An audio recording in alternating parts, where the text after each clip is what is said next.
Right, so here's a couple of simple sockets that give you access to the cap on these Jinhao 9019 and 9016 and 9013 pens.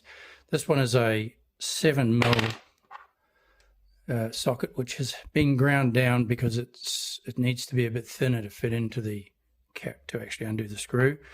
This one is a 6mm, which fits the 9016 and 9013, and this has had the body ground down so that it can fit into the cap. Now, both of these I've used blue tack in them to stuff them so that when refitting the bolts, they sit flush in the socket. I'll just demonstrate quickly how it's done.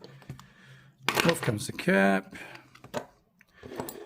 We'll use the 7mm for the 9019.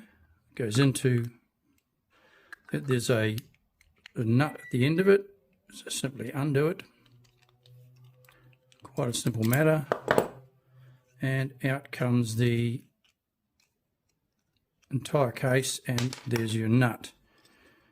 The housing has got two little seating things on there, so these have got to go in the way they came out, which is to give a bit of pressure onto the clip, and you find that they go in and you can feel that they've seated when they've actually seated, and they won't turn.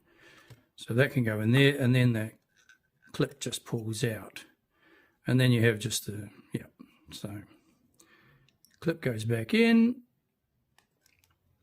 These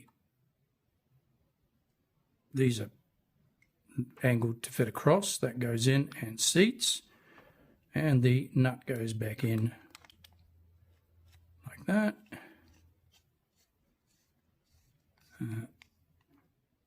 I have broken the top off a couple of these. That's why I learned how to undo them, because the whole slide came out once the pen was done up. And that's it. And it's basically the same with the 6mm for the 9016 and 9013. Okay, good luck with that.